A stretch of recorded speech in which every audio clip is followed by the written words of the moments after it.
అందరికీ నమస్కారం. ఈరోజు మనం బయట క్రిస్పీగా లోపల సాఫ్ట్గా ఉండే మక్క గారెలు ఎలా తయారు చేయాలో చూద్దాం.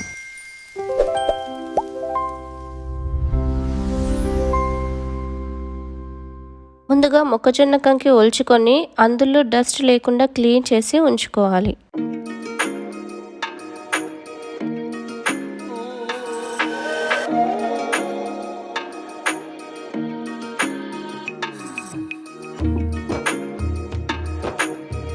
ఇప్పుడు వాటిని మిక్సర్ జార్లో వేసుకోండి.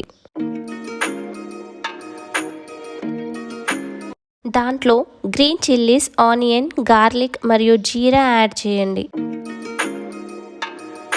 ఇప్పుడు కొద్దిగా గ్రైండ్ చేయండి. చాలా స్మూత్ పేస్ట్ కాకుండా వీడియోలో చూపించినట్టు కొంచెం కోర్స్గా వచ్చే వరకు గ్రైండ్ చేస్తే గారెలు చాలా టేస్టీగా వస్తాయి.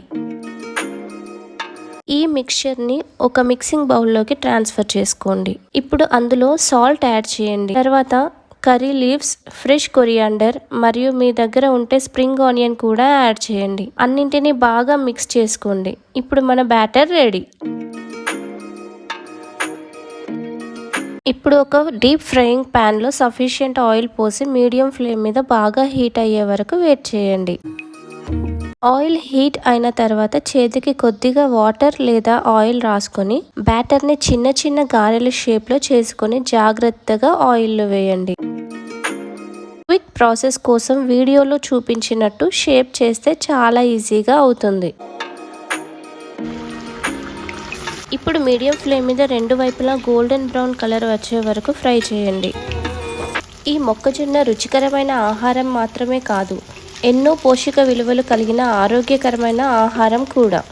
ఇందులో జీర్ణశక్తి, ఫైబర్, పోషకాలు, రోగనిరోధక శక్తి, గుండె ఆరోగ్యం, కంటి చూపు, ఎముకల బలం, యాంటీ ఆక్సిడెంట్ల లాంటి ప్రయోజనాలు ఉన్నాయి. ఈ మొక్కజొన్నలను గారెలు, వడలు, పకోడీలు, చాట్, సూప్, సలాడ్, ఉప్మా, పులావ్, రోటీలు లాంటి ఎన్నో రకాల వంటకాలలో వాడతాము.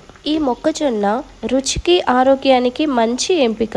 ప్రతి గింజలో పోషకాల నిధి. ఇది సహజ రుచితో ఆరోగ్యకరమైన ఆహారం. దీనికి సాంప్రదాయ వంటల్లో ప్రత్యేక స్థానం ఉంది. ఇప్పుడు ఫ్రై అయిన గారెలను టిష్యూ పేపర్ ఉన్న బౌల్ లేదా ప్లేట్ మీదకి ట్రాన్స్ఫర్ చేయండి. ఇలా చేస్తే ఎక్స్ట్రా ఆయిల్ అబ్జర్వ్ అవుతుంది. ఇదే విధంగా రిమైనింగ్ బ్యాటర్ అంతా కంప్లీట్ అయ్యే వరకు రిపీట్ చేయండి. అంతే అండి, ఎంతో ఈజీగా చాలా టేస్టీగా ఉండే మక్క గారెలు రెడీ. వీటిని కొబ్బరి చట్నీ, పల్లీల చట్నీ లేదా టొమాటో చట్నీతో సర్వ్ చేస్తే రుచి ఇంకా డబుల్ అవుతుంది. బయట క్రిస్పీ, లోపల సాఫ్ట్, ప్రతి బైట్ చాలా డెలిషియస్గా ఉంటుంది. ఈ రెసిపీ మీకు నచ్చితే లైక్, షేర్ మరియు సబ్స్క్రైబ్ చేయడం మర్చిపోవద్దు. మరిన్ని ఈజీ అండ్ టేస్టీ రెసిపీస్తో మళ్ళీ కలుద్దాం. Thank you for watching.